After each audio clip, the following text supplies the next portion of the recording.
Es war der Wahnsinn. Noch immer flattern vor Aufregung hunderte Schmetterlinge in meinem Bauch, sagte Jana Ruprecht nach ihrer Veranstaltung Sound of Life. Und damit einen wunderschönen guten Abend zu Rhein-Main-Szene. Die Jugendgruppe des Vereins Hilfe für krebskranke Kinder aus ehemaligen Krebspatienten und Angehörige organisierten das nun dritte Sound of Life Musikfestival auf der Galopprennbahn Niederrad. Federführend ist die 21-jährige Jana Ruprecht, die dieses Fest als Dankeschön an den Verein und als Einladung für alle Menschen sieht, die, krank oder gesund, einfach das Leben feiern möchten. Musikalisch mit am Start waren unter anderem Musiker David Pino und die Mainzer Band Color.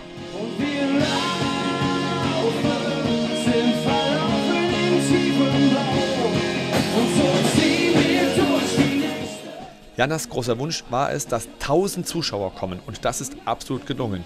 Mehr als 1000 Zuschauer, die lachten, tanzten und einfach das Leben feierten.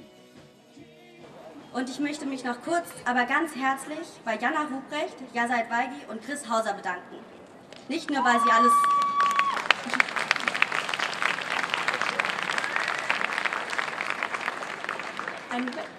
Nicht nur, weil sie alles planen und organisieren und auch nicht wegen ihrer fast unbegrenzten Geduld mit uns, sondern einfach, weil sie da sind, wenn wir sie brauchen.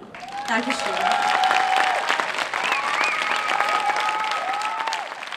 Während des Festivals stand mir Jana für ein sehr offenes Interview zur Verfügung. Dieses Projekt hier ist ja, muss man ja auch mal sagen, Sound of Life gibt es zum 3. Mal jetzt.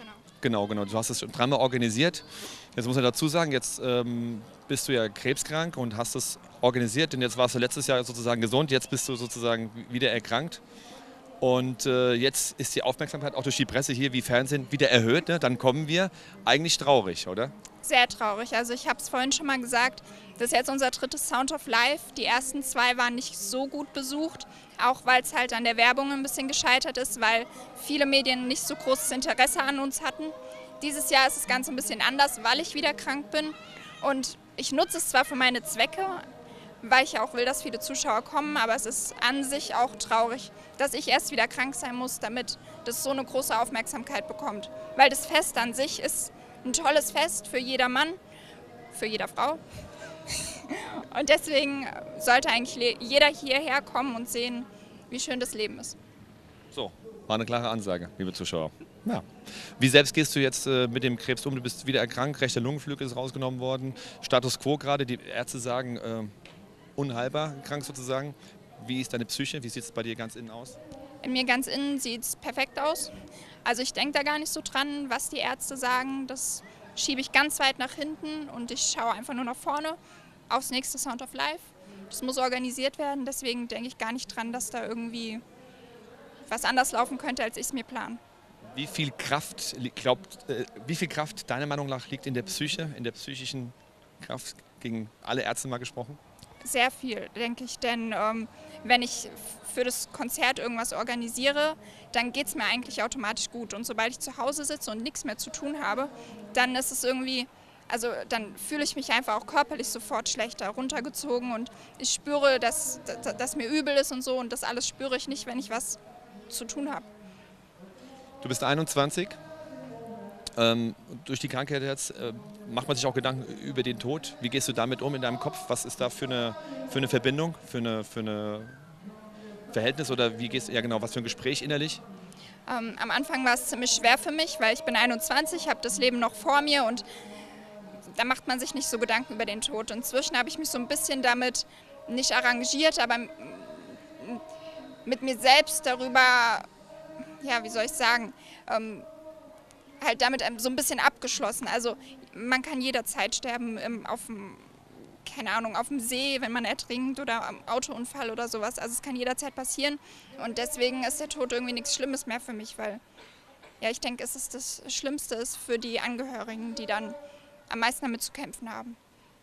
Jetzt kommen wir wieder vom Tod zum Leben, Sound of Life. Wir hören jetzt noch ein bisschen Musik und danke fürs Zuschauen und ich wünsche dir alles Gute. Dankeschön. Toi, toi, toi. Danke.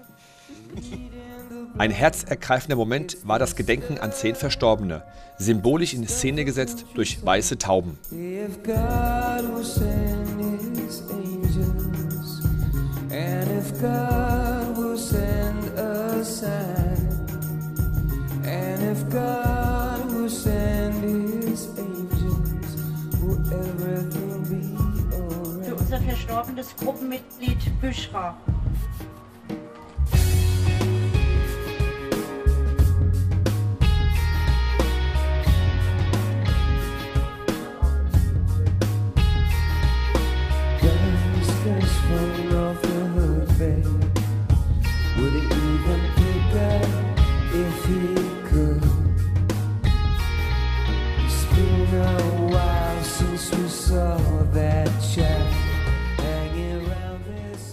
An dieser Stelle alles Gute und mögen alle wieder beim Sound of Life 2014 dabei sein, dann, wenn Engel feiern. Als musikalischer Höhepunkt des Abends zelebrierte der Frankfurter Musiker Shima den Sound of Life.